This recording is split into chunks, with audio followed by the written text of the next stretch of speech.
잘 마무리했고요. 뭐 3주 전엔 주불이었고 또 지난주는 추석이어서 사실은 큰 명절이 금방 막 지나고 벌써 9월 중순이네요. 오늘 9월 15일이니까 참 이렇게 시간이 되게 빨리 지나가고 있는 것 같아요. 그래서 오늘은 하나의 말씀을 좀 이렇게 마음을 준비해 봤는데요. 넘겨주세요. 제가 설교 방식을 변화해 보기로 결정을 했어요. 제가 항상 주제랑 두 가지 포인트 설교했잖아요. 여러분 이제 2년 8개월 정도 들으셨으니까 이제 좀 지치셨잖아요. 예, 그래서 바꾸기로 했어요. 그 히브리식으로 좀 랍비식으로 랍비식 설교의 핵심은 여러분 하브르타라는 교육 방식 들어본 적 있나요? 하브르타 핵심은 뭔가요? 질문이에요, 질문. 예. 근데 우리 강서 제자들은 질문을 그렇게 좋아하지 않아서 그다음 이제 탈무드 핵심도 질문이거든요. 예, 지혜의 길에는 다 좋은 질문으로 교육을 하는 게 있는데 제가 이 강서교회와 이 랍비 설교를 어떻게 접목하는지 여러분 잘 보시면 좋겠고요. 질문은 최소화하고 저에게 스스로 자문자답하는 식으로 진행하려고 합니다. 우리 한편에 그래서 포인트가 없어요. 맨 마지막에 어떤 결론이 나긴 하는데 여러분 스토리텔링처럼 잘 들으시면 좋겠습니다. 우리 함께 마가복음 9장 1절부터 3절 보도록 할게요. 우리 중심구절이니까 한번 같이 한번 읽어볼게요. 또 시작. 또 예수께서 그들에게 말씀하셨다. 내가 진정으로 너희에게 말한다. 여기에 서 있는 사람들 가운데는 죽기 전에 하나님의 나라가 권능을 떨치며 와 있는 것을 볼 사람들도 있다. 그리고 엿새 뒤에 예수께서 베드로와 야고보와 요한만을 데리고 따로 높은 산으로 가셨다. 그런데 그들이 보는 앞에서 그의 모습이 변하였다. 그 옷은 세상에 어떤 빨래끈이라도 그렇게 희귀할 수 없을 만큼 새하얗게 빛났다. 아멘. 그럼 마가복음 8장에서 예수님은 4,000명을 먹이십니다. 그리고 순환과 부활을 처음으로 말하시기 시작합니다. 그리고 드디어 마가복음 9장에 예수님이 제자들을 높은 산으로 데려가기 전에 하나를 얘기하고 출발하세요. 그 얘기는 뭐냐면 죽기 전에 하나님의 나라가 권능을 떨치며 와 있는 것을 볼 사람들이 있을 것이라고 했어요. 실제로 예수님은 이 예언을 하셨고 이 예언은 이루어졌습니다. 우리가 다 알고 있는 사실인데요. 예수님이 죽기 전에 하나님의 나라가 권능을 떨치며 와 있는 걸 볼 사람은 누구일까요? 예, 여기 나와 있는 사람이 봐요. 사실은 정확히 얘기하면 예수님을 따랐던 제자들은 다 봐요. 3,000명 세례를 본 사람들은 하나님의 나라가 권능으로 하나님의 나라가 계속 세워가는 것을 세례가 준비되면서 사도행전에 연결된 모든 사람들은 다 봅니다. 하나님 나라가 권능으로 떨치면서 와 있을 거라고 다 경험하게 돼요. 예수님을 따르고 배신하지 않는다면 예수님을 따랐던 제자들은 하나님의 나라가 권능을 떨치며 이 땅에 와 있는 것을 다 보게 됩니다. 우리 강서 제자들의 꿈을 한번 생각해 봤어요. 우리 강서 교회가 지금 현재 2019년 9월 15일을 지나가고 있는데 아마도 우리가 했던 많은 기도, 우리가 했던 많은 비전, 우리가 했던 많은 꿈 중에 하나는 강서 지역에 하나님의 나라가 권능을 떨치며 와 있는 것을 보는 것을 우리가 희망할 거라 생각이 듭니다. 저도 그것을 원해요. 우리의 개개인의 능력은 작아도 우리 강서 교회에서 하나님의 나라가 능력 있게 하나님의 나라가 권능을 떨치면서 하나님의 일을 할 수 있게끔 보는 것을 우리 눈으로 우리 강서 지역에 하나님의 나라의 권능을 보기를 원합니다. 그리고 그 예수님이 그 얘기를 하고 난 다음에 6일 뒤에 엿새 뒤에 그 권능을 떨치는 하나님 나라가 권능을 떨치는 걸 보여주는 첫 번째 모습으로 산에 등산을 가게 됩니다. 그리고 높은 산에 올라가서 다 데려가는 것도 아니고 베드로와 야고보와 요한만을 데리고 따로 높은 산으로 가셨어요. 나머지 9명의 제자들은 무슨 것을 느꼈을지는 정확히 잘 모르지만 일단은 3명을 데리고 산에 올라갔어요. 그리고 그 산에서 예수님은 변화하는 모습을 보입니다. 예수님이 변화산에서 변화한 모습은 사실은 제일 나중에 제자들이 부활하고 난 다음에 이야기를 하기 시작해요. 그리고 그 모습은 마가복음 9장에 기록되어 있습니다. 베드로와 야고보와 요한은 기대하지 않았지만 산꼭대기에서 예수님이 하얗게 변하시는 것을 목격하게 됩니다. 그들의 모습은 우리가 많은 경우 예수님의 모습을 인간적인 모습에 집중되어 있어요. 예수님 배고프셨고 외로우셨고 갈증했었고 주무셔야 됐고 그런 예수님의 모습이 한쪽 모습이라면 또 다른 한쪽의 예수님의 모습은 하나님의 모습이 예수님의 모습이 있습니다. 무리를 걸으시고요. 많은 기적을 행하시고요. 특별히 변화산에서 예수님의 모습은 예수님의 본질에 가까운 모습이라고 볼 수가 있습니다. 예수님이 변화하셨는데 그 변화의 모습은 하얗게 변화하신 거였어요. 그리고 표현된 거는 세상에 어떤 빨래꾼이라도 그렇게 희귀할 수 없을 만큼 새하얗게 빛났다라고 합니다. 어쩌면 이 모습이 부활하시기 전에 인간의 예수님과 하나님의 예수님의 두 가지 모습을 다 볼 수 있는데 그 중에 하나 하나님적인 예수님의 모습이 보여진 거라고 추산하고 있어요. 그리고 제자들은 항상 믿음을 세우려 할 때 인간의 예수님과 하나님의 예수님을 두 가지를 같이 볼 때 그들의 신앙은 성장했습니다. 인간적인 예수님을 통해서 공감하셨고 또 반대로 하나님의 예수님을 통해서 그들은 세상을 초월하는 권능이 진짜 권위나 능력이 어디서 오는지를 명확히 이해하는데 그들의 제자들의 믿음은 제자들의 신앙은 인간적인 예수님과 하나님적인 예수님을 같이 볼 때 좀 어려운 일이지만 그것을 균형을 잡을 때 그들의 믿음이 성장했어요. 여러분이 강서 지역에 우리도 하나님의 나라가 권능으로 오는 걸 본다면 우리 또한 예수님의 한쪽 모습은 인간적인 모습을 봐야 될 거고요. 우리의 연약함을 동정할 수 있고 우리의 배고픔을 이해할 수 있고 우리의 약함을 이해할 수 있는 예수님이 하나가 필요하고요.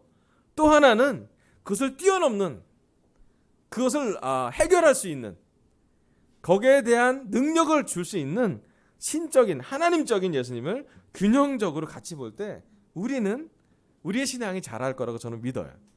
아멘. 그래서 오늘은 이 두 가지 모습을 넘나들면서 함께 말씀을 봤으면 좋겠습니다. 사도 요한은 변화산에서 예수님의 변화를 참 처음으로 목격을 합니다. 베드로, 야고보, 요한이 나오니까요. 그리고 나서 사도 요한은 수십 년이 지나고 그가 거의 죽을 때 돼서 또 다른 예수님의 모습을 또 보게 됩니다. 근데 연결이 돼요. 요한계시록 1장 13절부터 18절 같이 보도록 할게요. 네, 요한계시록 1장 13절입니다. 제가 읽어보겠습니다. 여러분 한번 상상해 보세요. 그 촛대 한가운데 인자와 같은 분이 계셨습니다. 그는 발에 끌리는 긴 옷을 입고 가슴에는 금띠를 띠고 계셨습니다. 머리와 머리털은 흰 양털과 같이 또 눈과 같이 희고 눈은 불꽃과 같고 발은 풀불에 담그어 낸 노새와 같고 음성은 큰 물소리와 같았습니다. 또 오른손에는 7벼를 쥐고 입에서는 날카로운 양날 칼이 나오고 얼굴은 해가 강렬하게 비치는 것과 같았습니다.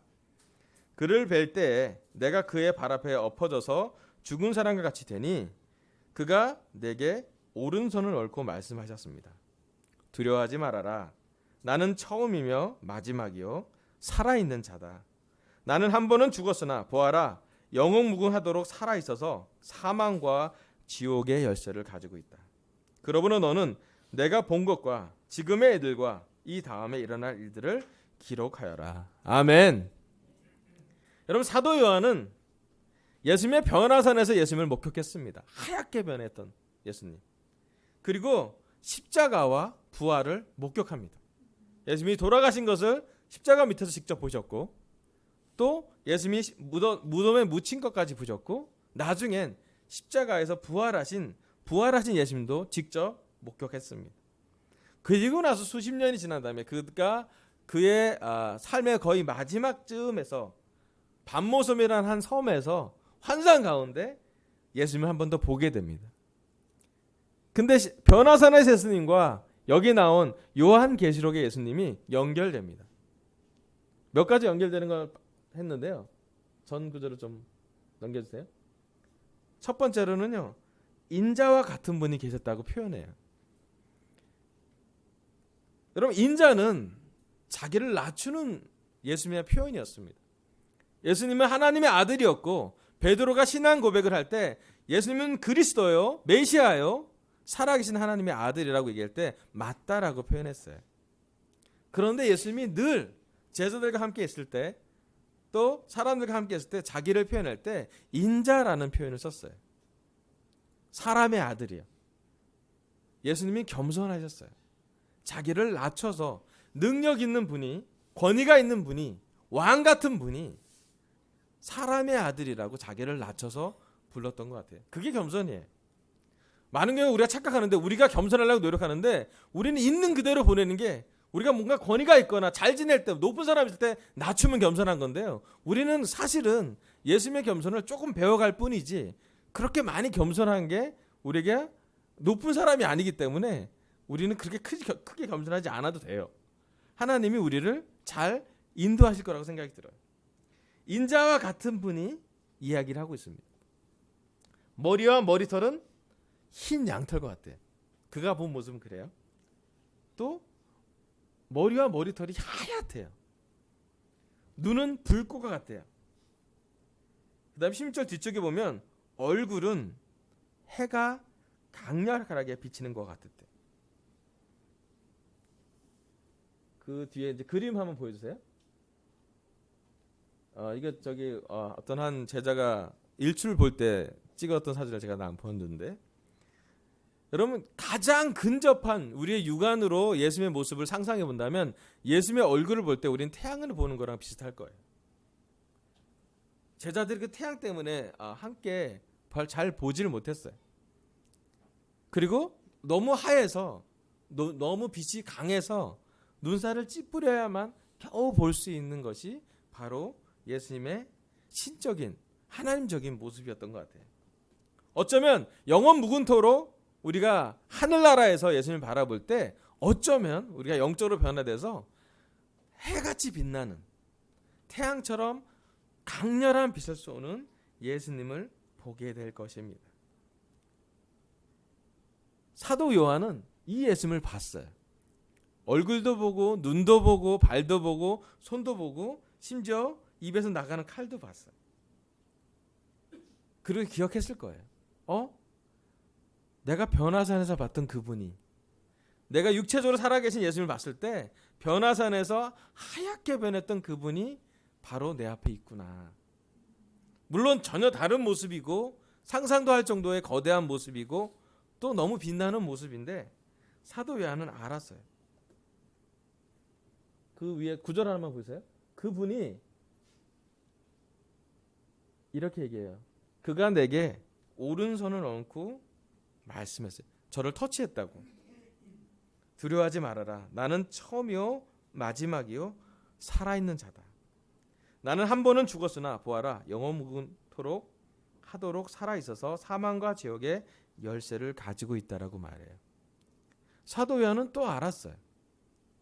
예수님이 한 번 돌아가셨음을 보았고, 예수님이 다시 살아난 걸 보았고, 이제 요한계시록의 반모섬에는 영원하실 정도의 예수님의 능력을 경험하게 됩니다. 그 예수님은 사도 요한을 오른손으로 만지고 두려워하지 말라고 그랬어요. 그리고 기록하라 그랬어요. 네가 지금 본 것을 잘 기록하라. 한 번은 죽었다가 다시 살아나신 분이 말한다라고 얘기를 해요.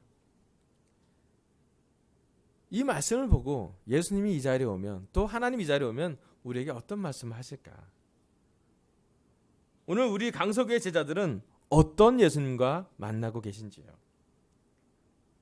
십자가 예수님을 보시는지 아니면 부활한 예수님을 만나고 계시는지요? 우리 강서교회가 하나님의 나라처럼 권능을 떨치며 이 땅에 오기 전에 우리가 제일 먼저 하나님이, 예수님이 원하시는 것은 변화산에서 변화한 예수님을 보는 것이었어요. 베드로, 야고보, 요한이 그냥 인간 예수님만 함께한 것이 아니라 거기에 하나님과 함께하는 예수님, 하나님의 모습을 갖고 있는, 더 정확히 얘기하면 예수님의 본질과 가까운 예수님을 봤던 기억이 있었고, 그것이야말로 그들에게 부활을 전할 수 있는, 십자가 부활 중에 그들의 삶에 영향을 줄 수 있고 능력 가운데서 복음을 기록하고 복음을 전할 수 있는 큰 힘이 되었습니다. 그래서 예수님 우리한테 물어보고 싶어요. 오늘 우리 강소교회 제자들의 예수님은 어떠한 모습으로 함께하고 계신가요? 오른손에 7뼈를 쥐고 계신 예수님이 여러분과 함께하고 있다는 것을 우리는 얼만큼 이해하고 있는지, 얼만큼 우리는 예수님의 그 신적인 모습을, 하나님적인 모습이 그런 예수님이기 때문에 우리 안에 들어올 수 있고, 그런 예수님이기 때문에 항상 우리와 함께할 수 있고, 그런 예수님이기 때문에 우리에게 오른손을 들고 두려워하지 말라고, 우리가 함께 하겠다고 예수님이 한다는 것이 우리에게 얼마나 큰 격려가 될 것인지, 얼마나 큰 힘이 될 것인지 한번 생각해 보기를 바랍니다. 여러분, 권능은 주님에게 있습니다. 우리에게 있지는 않아요. 능력은 우리에게 많지 않습니다. 하지만 능력 있는 분과 우리는 얼만큼 같이 하고 있나요? 능력 있는 분을 우리는 얼만큼 바라보고 있고, 능력 있는 분과 얼만큼 우리는 시간을 보내고 계십니까? 이번 명절에 우리는 얼만큼, 물론 추석 때문에 바쁜 일정도 있었을 거고 잘 먹는 음식도 있었겠지만, 우리와 하나님과 보냈던 시간은 얼만큼 하얗게 변한 불꽃 같은 예수님과 시간을 보내고 계셨는지. 우리 마가복음 9장 4절에서 8절 더 보도록 하겠습니다. 제가 읽어볼게요. 그리고 엘리야가 모세와 함께 그들에게 나타나더니 예수와 말을 주고받았다. 그래서 베드로가 예수께 말하였다. 랍비님, 우리가 여기에 있는 것이 좋겠습니다. 우리가 초막 셋을 지어서 하나에는 랍비님을, 하나에는 모세를, 하나에는 엘리야를 모시겠습니다. 베드로는 무슨 말을 해야 할지 좋을지 몰라서 이런 말을 했던 것이다. 제자들이 겁에 질렸기 때문이다. 그런데 구름이 일어나서 그들을 뒤덮였다. 그리고 구름 속에서 소리가 났다. 이는 내 사랑하는 아들이다. 너희는 그의 말을 들어라.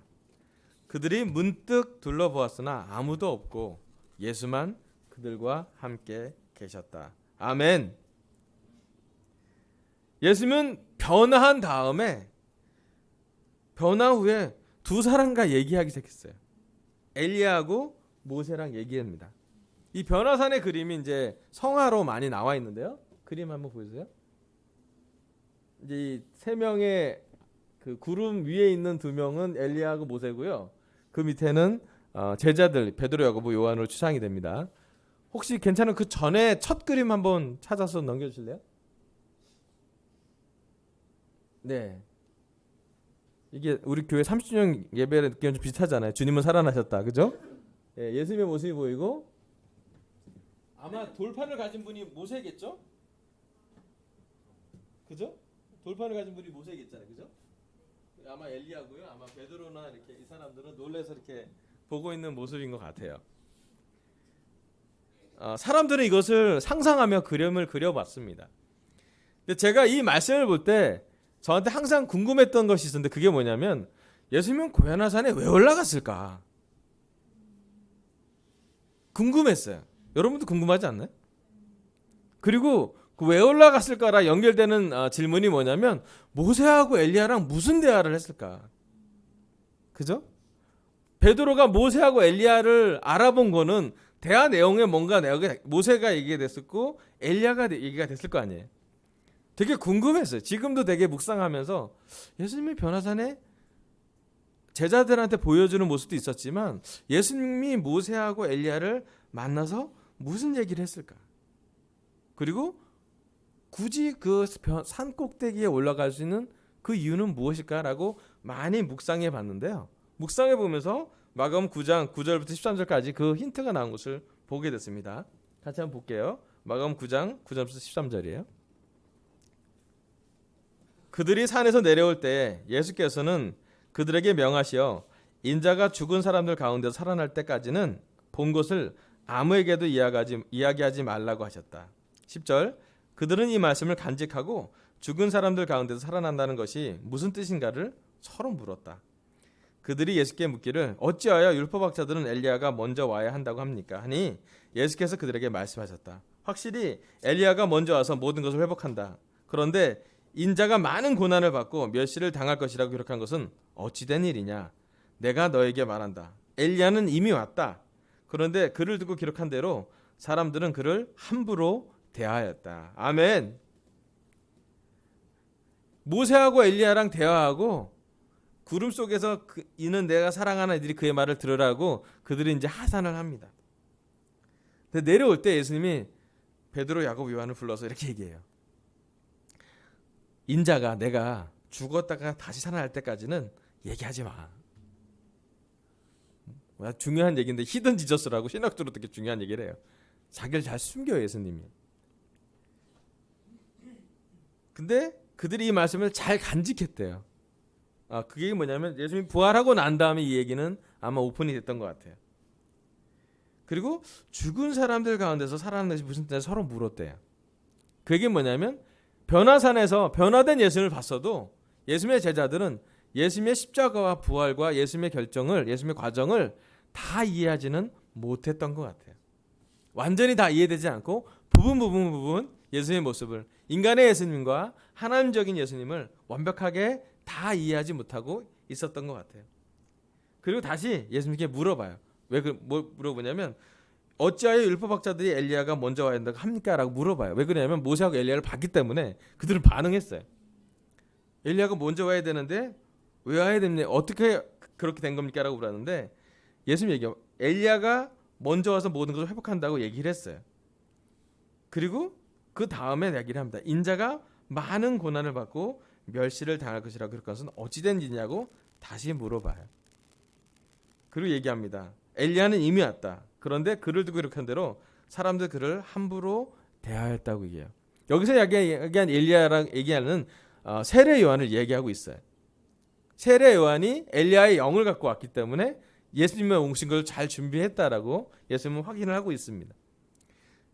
근데 여러분 아시겠지만 여기 변화산에서 내려오는 과정에 예수님의 대화와 제자들의 대화가 빗나가는 거 아시겠죠? 좀 다른 얘기하고 있어요. 좀 핀트가 안 맞는 얘기를 하고 있어요. 예수님이 마시려고 노력은 하고 있지만 좀 다른 얘기하고 있어요. 그들은 눈에 보는 엘리야를 얘기하고 있지만 예수님은 그들이 눈에 보지 않은 예수님의 계획에 대해서 이야기하고 있습니다. 이 말씀을 계속 제가 묵상하면서 한 가지 깨달은 게 뭐냐면 예수님이 왜 변화산에 갔는지, 또 변화산에서 모세와 엘리야가 무슨 얘기를 했는지를 좀 힌트를 받을 수가 있어요. 그게 뭐냐면 인자가 많은 고난을 받고 멸시를 당할 것이라고 기록한 거라고. 그리고 그 전에 죽은 사람들 가운데서 다시 살아날 거라고 예수님이 얘기를 해요. 즉 예수님이 하나님의 말씀을 계속 공부하면서 또 하나님의 말씀을 계속 연구하면서 자기가 하나님의 아들이라면 자기가 어디로 가야 될지를 어렴풋이 알았던 것 같아요. 그리고 모세하고 엘리야를 불러서 율법에 기록된 대로, 말씀에 기록된 대로 하나님의 아들이 어떻게 해야 될지, 마지막에 어떤 결정을 해야 될지를 물어봤을 것 같아요. 말씀에는 하나님의 아들이 죽어야 한다고 나왔어요. 이사야에 나온 것처럼 하나님의 아들은 많은 사람의 죄를 담당하려고 도살장의 양같이 끌려가야 된다라고 써 있고, 모세를 불러서 엘리야를 불러서 정말 그 길을 가야겠냐고, 정말 이 하나님의 아들이라면, 내가 하나님의 아들이라면 고난과 멸시를 받고 십자가를 달려야 되느냐고 확인하는 시간이었을 것 같고요. 어쩌면 모세하고 엘리야가 나오는 그 시간에 그의 결심이 섰던 것 같아요. 이제 그 산을 내려가서 예루살렘으로 올라가면 예수님은 십자가를 지실 거예요. 그리고 나서 예수님이 마지막 최후 갈등은 겟세마네 동산에서 기도해서 갈등했겠지만 예수님의 첫 번째 다짐은 아마도 변화산에서 모세를 불러서 엘리야를 불러서 하나님의 말씀, 율법이 완성되기, 복음이 전파되기 위해서 하나님의 용서함이, 하나님의 은혜의 때가 완성되기 위해서 예수님이 맡아야 될 목, 예수님이 담당해야 될 결정, 예수님의 미션, 죽으러 가는 길이 그때부터 시작됩니다. 예수님 얘기해요. 인자는 많은 고난을 받고 멸시를 당할 것이라고. 저는 이 말씀을 보고 예수님이 변화산에서 하나님한테 들었던 얘기, 또 모세와 엘리야가 무슨 얘기인지 정확히 나와 있지 않지만 왜 하나님이 이는 사랑하는 내 아들이다 너희는 그의 말을 들어라 하는 말이 이해가 됐어요. 예수님은 하나님이 자기를 죽일 것이라는 그 계획을 받아들이기 시작했어요. 인간적으로는 도저히 받아들일 수 없는 계획인데 하나님의 원하는 계획은, 변화했던 예수님은 그것을 선택하기 시작합니다.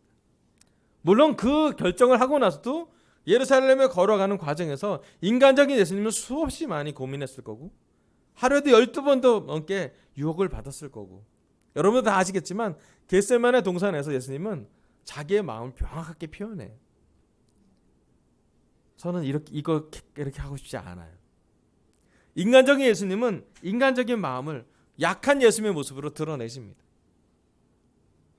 주님, 정말 하나님 이걸 피할 수만 있으면 피하게 해달라고 얘기를 해요. 다시 인간적인 예수님이죠. 여러분, 십자가와 부활은 인간의 예수님과 하나님 예수님이 교차되는 지점에 있습니다. 그리고 그 지점은 우리에게 가장 중요한 시간이 됩니다. 여러분, 오늘 시간 우리는 오늘 어떤 예수님을 만나고 어떤 예수님과 연결되어 있습니까? 제가 이 말씀을 보고 한 가지 그림을 맞춰진 게 뭐냐면 고난과 축복은 연결되어 있다는 확신을 갖게 됐어요. 영광과 고통은 딱 그 복음처럼 붙어있다 생각이 들었습니다. 여러분, 이 시간 우리에게 있는 고난이 왜 있는 것일까? 오늘 우리 강서지역 제자들에게 힘든 시간은 왜 필요한 것일까? 이번 30주년 주빌리에서 저에게 한 가지 하나님이 전해줬던 한 단어를 얘기한다면 고통이었어요.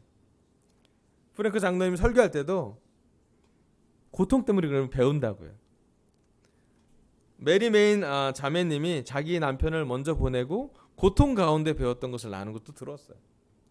에리카가 그의 어머님이 자살한 얘기를 보면서 고통을 나눴던 것도 들었어요. 참 신기하게도 많은 설교하셨던 분이 대부분 고통당한 걸, 힘들었던 것을, 심지어 자기가 못난 점을 설교하셨어요. 맨 마지막 활용점정으로 김호 목사님이 유명한 영어 단어를 남기셨죠.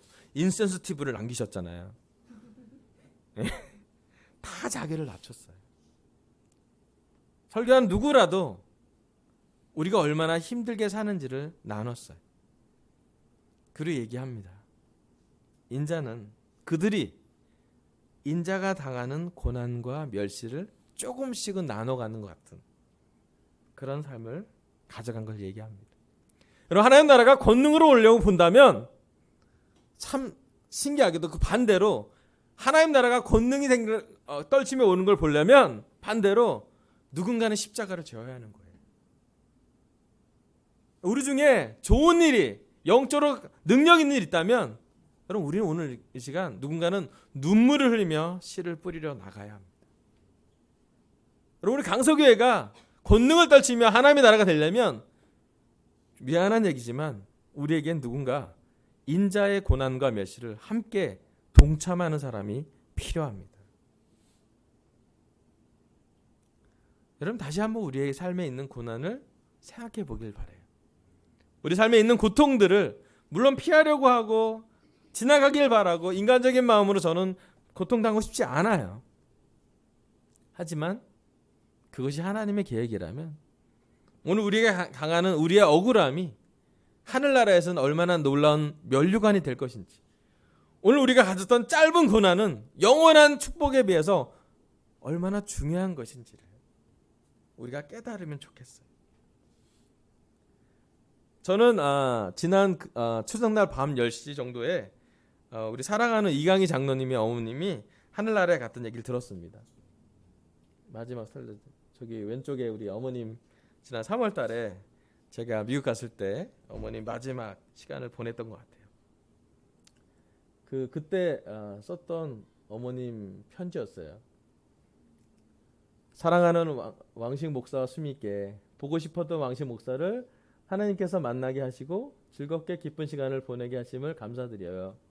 수미를 만나지 못함이 너무 아쉬워요. 태초부터 하나님께서 왕식 목사와 수미를 택하시고 하나님의 계획대로 함께 하나님이 원하시는 대로 일하시고 영광 받으신다 믿어요. 왕식 목사 부부를 통하여 많은 영혼이 구원받기를 바라면서 좋은 시간 되기를 바라요. 사랑을 담아 우리 강영 어머님이 저에게 그날 되게 편지 쓰기도 쉽지 않은 상황에서 초점도 잘 안 맞는 산으로 저에게 이렇게 카드를 적어주시고 정말 많은 격려를 주셨어요. 저는 강영의 어머님의 삶을 이렇게 쭉 보게 됩니다. 그 강영 어머님의 삶을 관통하는 한 단어가 있다면 고난의 연속이었다는 거예요. 미국에 가셔도 강영 어머님 쉽지 않은 삶을 사셨고요. 또 대학 막내 아들이 대학을 졸업하지도 못하고 한국에 선교하러 간다고 할 때 엄마 마음이 얼마나 아팠는지. 우리 같은 경우 우리가 지금 우리 아이들이 대학을 졸업하지도 못하고 정말 이렇게 미션을 하러 간다, 선교를 하고 간다면 우리는 과연 부모된 입장으로 그 마음이 어떨지 나중에 부모가 된 제가 더 많이 느껴지는 것 같습니다. 그리고 나서도 어머님의 삶이 이렇게 편하게 살지 않았어요. 마지막에는 병에 걸리셔서 피를 흘리면서도 이런 카드를, 참 편한 삶은 아니었는데 참 마음이 따뜻한 카드를 저에게 남겼어요. 아마 지금은 어머님은 우리 사랑하는 리디아 어머니 하이파이브를 했을 거고요. 예수님과 허그를 하고 있을 거고 하나님 품에 안겨 있을 거라고 저는 믿어요. 아마 어머님이 이 자리에 오면 이 얘기 할 것 같아요. 아무리 어려워도, 아무리 지금 삶이 힘들어도 하늘나라를 보라고요. 변화된 예수님이 계시고 권능을 가진 분이 계시고 그분이 지금 이 땅에서 여러분과 연결될 때 도와주실 수 있을 거라고요. 진짜 이 카드는 저에게 하늘에서 온 편지 같아요. 성경 말씀은 아니지만 성경 말씀만큼이나 격려를 줍니다. 왜냐하면 천국에 가신 어머님이 쓰신 편지이기 때문이에요.